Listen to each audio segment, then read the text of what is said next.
Hi, my name is Felicia Wright, and today I want to talk about the bullying problem and how I hope to change how we look at bullying and how we deal with it. So, first off, I just want to say that I think with the bullying issue, I think that us as adults, as educators, we're very reactive as opposed to proactive. And we've just kind of been conditioned into this space. So, for example, in the traditional classroom, if somebody is bullying another kid, um, we file a report and then we sit both the kids down separately together, talk it out, and then typically, and this is just a very broad way of how things are dealt with, but typically, then a consequence is decided on for the bully. And then that's pretty much it.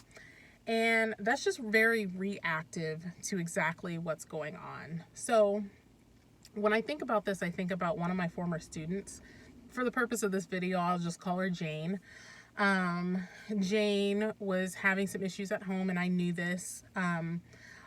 But she was still doing a great job, still trying to do the right thing, and I encouraged her. And then eventually, something bad happened at home, something very bad. And she didn't come to school for a while. And when she came back, I saw it on her face. The moment she walked back into my room, she was different. And I felt hurt. I was like, what is going on with this girl? And I knew what was going on at home, and it was actually pretty traumatic stuff. And she just came back so changed. And it broke my heart because I knew who she was before. And then I saw this drastic change when she came back. So after that, she actually turned into a bully, had several complaints and everything. And of course, we're all looking at like, okay, what she do? What did she do? What kind of consequences is she gonna get?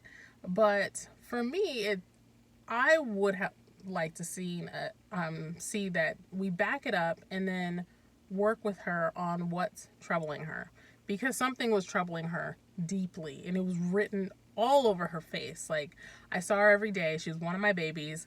It was written all over her face. I was like, something is wrong. But in a school setting, and typically as adults, we're not getting to the issue of, well, what's happening with this child? Why are they so upset? Why are they so angry that they feel that they need to make somebody else upset with them? Because that's essentially what it is. It's like, I'm hurting and I want somebody else to hurt with me. And we didn't take any steps to support her, like nothing formal. Like, there was no formal steps to support her. And it was just a very sad thing to watch. And the part that I hate the most is that we have now labeled this child a bully, even though she went through something crazy traumatic.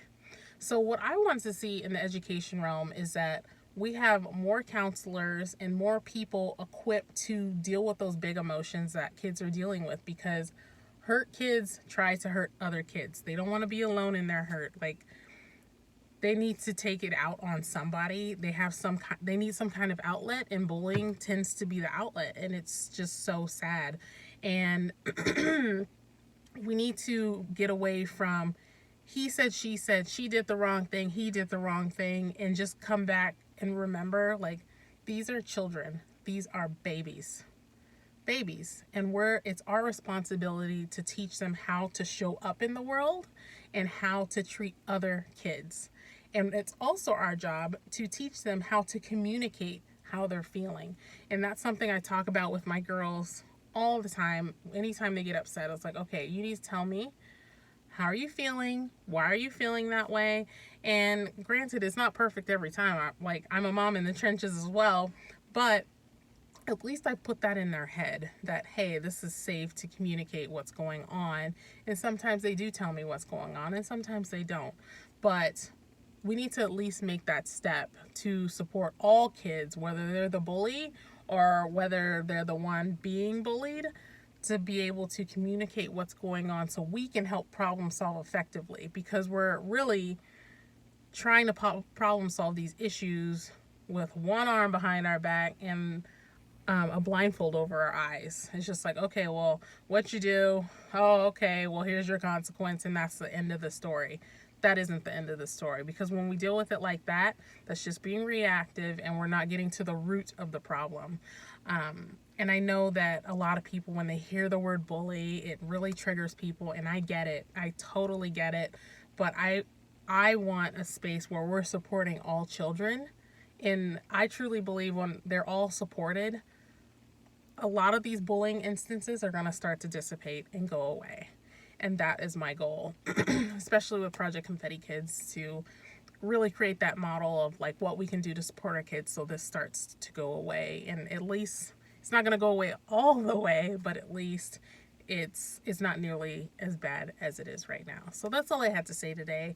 I saw a video on Facebook that reminded me of this student, and I just really wanted to talk about it. So I hope you're having a great day, and I'll see you tomorrow.